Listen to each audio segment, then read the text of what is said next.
Hey guys, நான் தான் குட்டி. ஸோ இன்றைக்கான வீடியோவில் நம்ம என்ன பார்க்க போகிறோம் அப்படின்னு பார்த்தீங்கன்னா, ஹாம்ஸ்டர் டோக்கன் வந்து எப்படி செல் பண்ணி யூஎஸ்டிடியாக மாற்றுறது அப்படிங்கிறத பற்றி பார்க்க போகிறோம். ஸோ ஹாம்ஸ்டர் வந்து எல்லாருக்குமே அவங்க டோக்கனை வந்து டிஸ்ட்ரிபியூஷன் பண்ணிட்டாங்க. பைனான்ஸ், அப்புறம் பைபீட், அப்புறம் டெலகிராம் வேலெட், ஸோ அதெல்லாம் கொடுத்துருப்பாங்க. ஸோ அதை வந்து எப்படி இது பண்ணுறது அப்படின்னு பார்த்தீங்கன்னா, ஸோ ஒரு எக்ஸாம்பிளாக வந்து நான் உங்களுக்கு ஒரு பைனான்ஸ் காட்டலான்னு இருக்கேன். பைனான்ஸில் வந்து எனக்கு டோக்கன்ஸ் வந்து ரிசீவ் ஆகிடுச்சு. ஸோ இப்போ பார்த்தீங்கன்னா என்கிட்ட வந்து ஹாம்ஸ்டர் வந்து 1894 டோக்கன்ஸ் இருக்குது. ஸோ அந்த டோக்கனை வந்து நான் செல் பண்ணணும். இப்போதைக்கு இது வந்து அந்த ட்ரேடிங் விடாததுனால நான் ஒரு வேறு இதுலேருந்து எடுத்து காட்டுறேன். இப்போ டாக்ஸ்ன்னு இருக்கான். ஸோ டாக்ஸ் நான் கொடுத்து பார்க்குறேன். ஸோ டாக்ஸ் கொடுத்தோன்னே இப்படி தான் இருக்கும் அதோட சார்ட்டு. இதில் வந்து நம்ம வந்து என்ன பண்ணணும்னா, பைனா நீங்கள் டாலர் கொடுத்து பை பண்ணுற மாதிரி வரும். செல் அப்படின்னா உங்கள் டோக்கன்ஸ் அந்த டாலருக்கு வாங்கின அந்த டோக்கன்ஸை செல் பண்ணுற மாதிரி வரும். ஹாம்ஸ்டர் வந்து நமக்கு டோக்கனை கொடுத்துட்டோம், அதனால் நம்ம செல் பண்ணிக்கலாம். ஸோ இதேமாரி தான் 1700னா ஒரு டோக்கன்ஸ் கிட்டே இருக்கும், இதுக்குள்ளே இருக்கும். ஸோ இது ப்ரைஸ் வந்து இதோ போது பாருங்கள். ஒரு டோக்கன்ஸோட ப்ரைஸ் வந்து 0.0008 இருக்கா.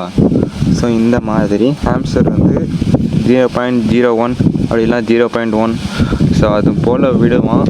அது நாளைக்கு தான் என்ன கதைன்னு தெரியும். ஸோ அதெல்லாம் விடுங்க, நான் எப்படி செல் பண்ணுறதுன்னு சொல்லி கொடுக்க தான் வந்தேன். ப்ரைஸ் எப்படி போவோம் அப்படிங்கிறத வந்து கணிக்க முடியாது. ஸோ எவ்வளோ பெரிய ஆளாக இருந்தாலுமே ஒரு சின்ன லாஸ் இருந்து தான் ஆகும். இது கரெக்டாக அப்படி வரும் அப்படின்லாம் கிடையாது, எப்படி வேணாலும் போகும் மார்க்கெட் ப்ரைஸு. அதனால் வந்து எப்படி செல் பண்ணுறதை நான் சொல்கிறேன். அதெல்லாம் வந்து நமக்கு அப்புறம் பார்த்துக்கலாம் போக போக. ஸோ இப்போ செல்லுன்னு கொடுத்துட்டு லிமிட்னா வச்சுக்கிங்களேன்.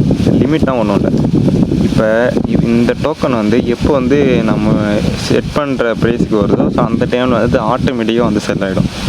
ஸோ நான் இப்போ வந்து 0.1 வைக்கிறேன்னா, ஸோ 0.1 வச்சு, ஸோ இவ்வளோ டோக்கன்ஸ் இருக்கா, இது எல்லாத்தையுமே லாஸ்ட் எண்டு வரையும் கொண்டு வரேன்.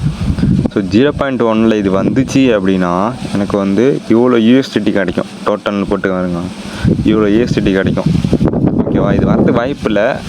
சப்போஸ் ஃபியூச்சரில் கூட ட்ரெண்ட் ஆக வாய்ப்பு இருக்குது. ஸோ இந்த மாதிரி தான் நீங்கள் செட் பண்ணுற ப்ரைஸ் தான். 0.1 அப்படின்னு வச்சா அது ஒரு காட்டும்.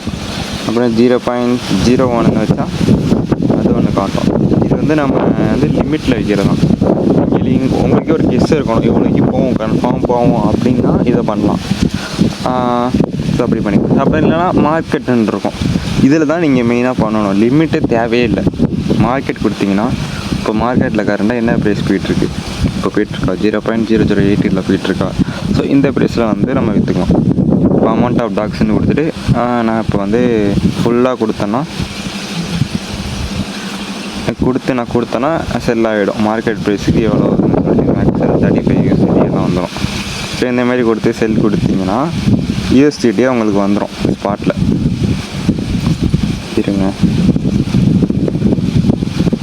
ஸோ யூஎஸ்டிடி நான் எல்லாத்தையும் கனெக்ட் பண்ணி இந்தமாரி டோக்கன்ஸ் வாங்கி வச்சதுனால எனக்கு வந்து யூஎஸ்டிடி சின்ன வேல்யூ கூட இல்லை. ஸோ இப்படி தான் செல் பண்ணணும். இதுமாரி எல்லா டோக்கன்ஸும் இப்படி தான் பண்ணிட்டு வரணும். ஸோ டோக்கன்ஸ் வந்து அவங்க ஏட்ராப்பில் தரது தான். நீங்கள் வேணும் நான் இது பண்ணணும் அப்படின்னா நீங்கள் ஒரு காயினுக்கும் உங்கள் ஓன் ரிஸ்கில் பை பண்ணி இன்வெஸ்ட் பண்ணுற மாதிரி வரும். ஸோ நான் அப்படி தான் பண்ணியிருக்கேன். பிட்காயின், அப்புறம் எத்திரியம், ஸோ இந்தமாரி நான் பண்ணியிருக்கேன். ஸோ அது உங்கள் அடுத்ததாக பார்த்துக்க வேண்டிய விஷயம் அது. ஸோ இப்போதைக்கு இது தேவையில்லை. ஸோ இப்போதைக்கு செல் பண்ணுறது எப்படின்னு உங்களுக்கு டீட்டெயிலாக சொல்லி கொடுத்தாச்சு. இப்படி தான் செல் பண்ணணும். லிமிட் வச்சிங்கன்னா அந்த ப்ரைஸ் எப்போ வருதோ இப்போ வந்து டாலராக கனெக்ட் ஆகி உங்களுக்கு வேலெட்டில் இதாகிடும். ஸோ மார்க்கெட் ப்ரைஸில் செல் பண்ணிங்கன்னா, ஸோ மார்க்கெட்டில் இப்போ கரண்ட்டாக என்ன ப்ரைஸ் போய்ட்டுருக்கோ அதில் வந்து வந்துடும். ஸோ இப்படி தான் பண்ணணும், இதான் மெத்தடு. ஸோ எல்லாேருக்கும் நல்லா புரிஞ்சிருக்கும்னு நினைக்கிறேன். ஸோ நெக்ஸ்ட் வீடியோவில் பார்க்கலாம். Thank you guys.